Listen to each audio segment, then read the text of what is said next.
Sveicināti atkal no Floridas, no Fort Lauderdales, no Hilton viesnīcas, kur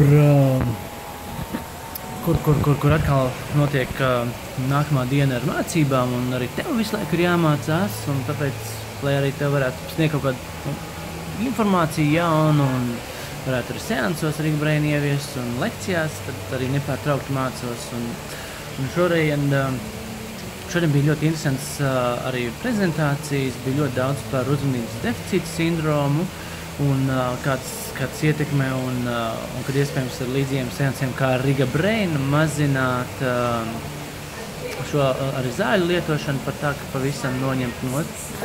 Tad bija nākamie bija arī par smadzeņu satricinājumiem, vairāki prezentācijas, un ļoti svarīgi, ja ir notikuši smadzeņu satricinājums, tad pēc iespējas ātrāk ar līdzīgu seansu kā Riga Brain iziet un nemazināt sekas, kas var atklāties pēc 5-10 gadiem.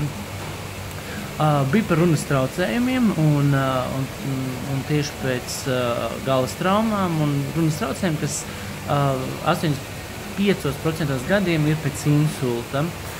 Un arī to, protams, tur ir vajadzīgs ilgāks laiks, bet aptuveni 40 seansus arī reizi nedēļā izejot vai 2 reizes nedēļā cilvēkiem būtiski uzlabojās runas raitums atzīt. Tur dažādas ir šīs runas. Viens, ka te nevar raiti runāt, otrs, kad grūti atrast vārdus, un abos šajos gadījumos ir uzlabojumi, bija vairāk. Protams, par miegu uzlabošanos bija ļoti daudz arī, jo tas ir viens no tādiem visbiežāk, visātrākiem, kas uzlabojas arī pēc Riga Brain seansiem. Un dažādi testi, kā arī pašiem testēt, ir gan datorizētie testi, gan kognitīvos mērījumus, kā sev piefiksēt un sekot līdz šiem rādītājiem. Tad bija arī saistībā ar Riga Brain seansiem vai līdzīgiem seansiem un arī chromosomām, kādas izmaiņas tur notiekās, un ir tehnoloģijas, kā to iespējams arī izmērīt un redzēt, kas mainās. Iespējams, ar kaut ko ieviecīsim Riga Brain pirms un pēc, kad var mērīt, ir dažādi testi, kā to var izdarīt. Tad arī bija par posttraumatisko stresa sindromu ļoti daudz, un arī kādi šie ir uzlabojumi. Tas ir vēl viens variants, kur noteikti iesaka cilvēkiem.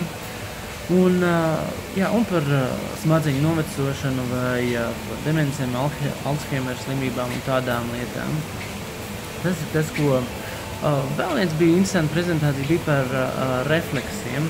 Par refleksiem, kas mums ir katram un kā viņus pārbaudīt un kā viņus saistīt ar smadzeņu darbību un pirms seansiem un pēc seansiem viņus veicot.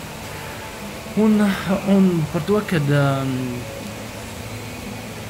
līdzīgas tehnoloģijas kā Riga Brain nav uz datiem balstītas, bet viņas ir balstītas uz informāciju. Kādā veidā šī informācija ietekmē un maina, un tā ir liela atšķirība, milzīga atšķirība.